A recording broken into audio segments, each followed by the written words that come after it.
Ladies and gentlemen, welcome back to another video. I want everyone to comment on the video right now. Who won the trade from about a week ago? The Sixers or the Nets? I mean, the NBA, they never fail to keep us entertained, man. I mean, of course, the games themselves, the actual basketball, it's the best players in the world. We love watching, but also just all the drama, all the storylines, all the moves, the trades. It's just the best league in the world, bro. The NBA. You gotta love it. We got James Harden and Joel Embiid on the same team, man. Before we get into the video, let me show y'all this build, right? You guys have seen it before. My Joel Embiid build, 7 foot tall, post scorer. You could shoot threes, mids, post fades. You got post moves, interior defense, block, O-board, D-board. I'll leave the link on how to create the build in the description for anyone interested.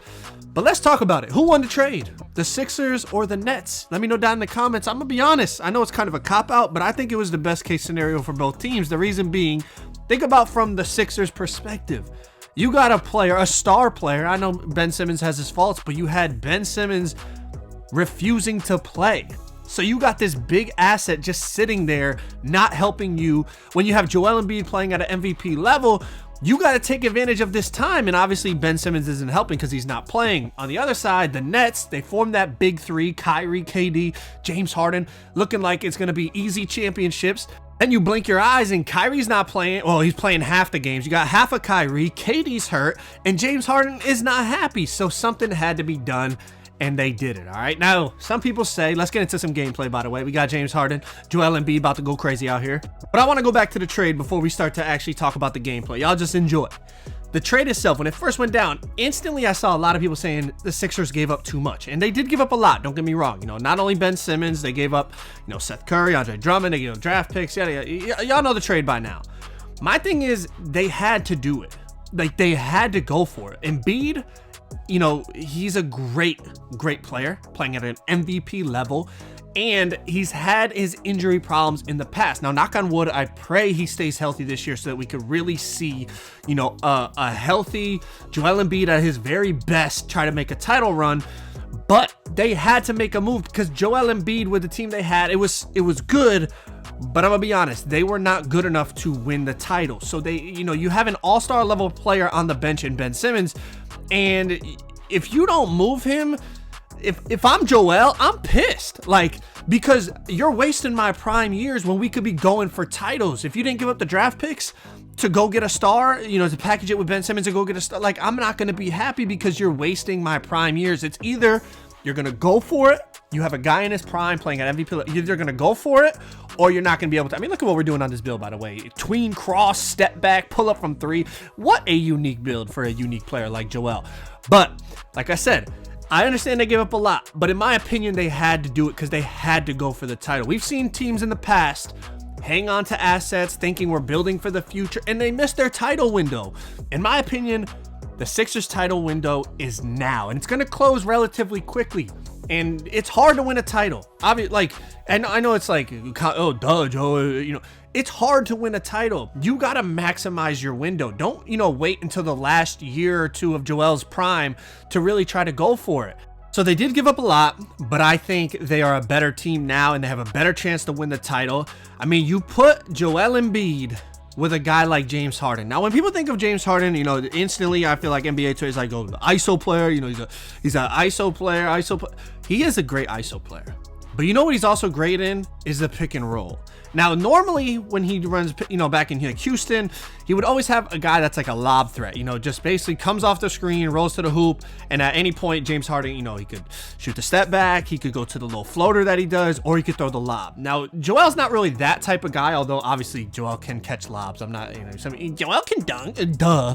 I'm just saying, like, that's not really Joel's game. You know, Joel, he will, I feel like he could still be very viable in the pick and roll, but, you know, pick and pop, free up the lane for James Harden to really collapse the defense, because obviously Joel can shoot the three, shoot the mid-range.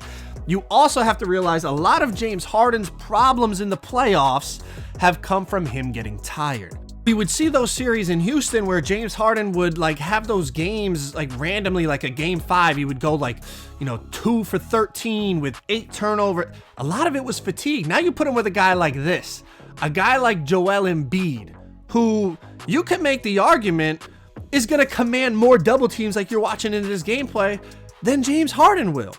You know, we've seen series where people literally guard 3 versus 4 on the back end and just double team James Harden to get the ball out of his hands. Okay, well, you're going to do that and you're going to let Joel play one-on-one?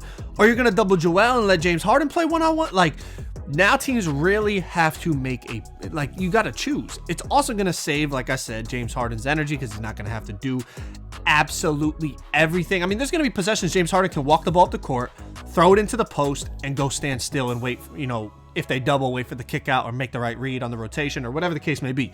Y'all understand my point?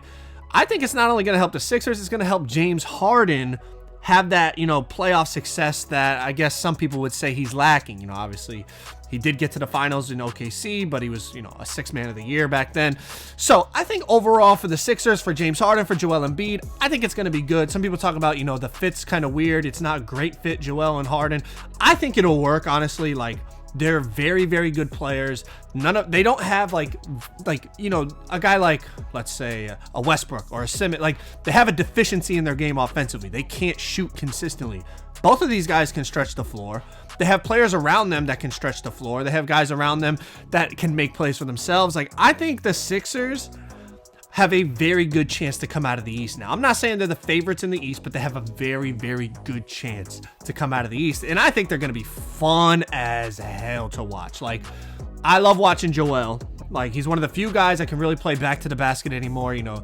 And he also has that new age to him, right? The ability to stretch the floor and the skill factor too. He's not just like an old post big man that basically could only score in the paint. Like, he has versatility to him. So I'm very excited to watch. I think it's going to be very, very entertaining, and I think they're going to be very, very good.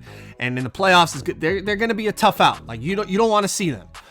But the reason I say both teams won the trade, and I'm going to post a Ben Simmons Nets video very, very soon, and I'm going to talk more in detail about that. But I figured I'd post this one first because I think Harden is going to make his debut right after the All-Star break. I think Simmons, they're still waiting for him to make his debut. I'm not sure when he's going to. But the reason I say both teams won the trade is because even from the Nets perspective, like, Harden was not happy. He wanted out. For you to get in return a player like Ben Simmons, who I think actually helps them in many ways. You add a tall, long, athletic, very, very, very good defender to that team, which they did not have. Like, they were lacking on that end of the floor. You had Ben Simmons, that's a big help. But on top of it, they have the roster that Ben Simmons can find great success individually as well. And the reason I say that is, okay, when he was playing with the Sixers, obviously Embiid can stretch the floor, but Embiid is an absolute monster on the block. Well, the problem was you put Embiid on the block, where's Simmons gonna go?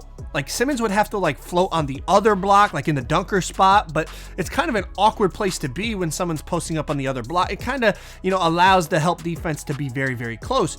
You put Ben Simmons in Brooklyn right now, LaMarcus is like going to be the one starting at the 5. LaMarcus can not only, I mean, he's lethal in the mid-range, but he could step it back a little bit and shoot the 3. And then on top of it, obviously, you know, Kyrie, KD, when Joe Harris comes back, or I think he's coming back, right? I'm not positive, but Joe Harris obviously on the roster, you know, Patty Mills, like, you're surrounding him with 4 guys at all times that can stretch the floor. So now that spacing isn't an issue. It's going to allow Ben to do what he does best, which is play make, attack the basket, play defense. I mean, people showing videos of him working with Kyle Korver, and, you know, how many times are we going to fall for those videos of Ben Simmons shooting in practice and people acting like he's going to come out here and shoot in games and stuff? Like, come on, man. Like, if he does, that's crazy. That's going to be like ridiculous to see. It's going to be very, very newsworthy. But even if he's just the Ben Simmons that we've known, I still think Brooklyn's roster is a better fit for him individually. And I think in a lot of ways, he can help Brooklyn. So that's why I say both teams won the trade, because I think they both, in certain aspects of the game, they got better, and it was a trade that needed to be made. Simmons wasn't going to play for the Sixers. Harden was not happy with the Nets. It was a trade that needed to be made. Now, a lot of pieces went over to Brooklyn, you know, like I said, Andre Drummond, et cetera, the picks, Seth Curry, etc. So I get it. The Sixers lost a lot of players, but they get a guy like James Harden. You pair him with Joel Embiid. I think the Sixers are going to be very, very viable in the playoffs. Y'all let me know down below. Like I said, I'm going to drop Ben Simmons on the Nets video, and we'll really go into detail. I touched on it here a little bit just because the trade is connected, but we're going to go into more detail next video about that. Make sure y'all drop a like, subscribe if you guys are new. I'll catch you on the next one. I'm out. Peace.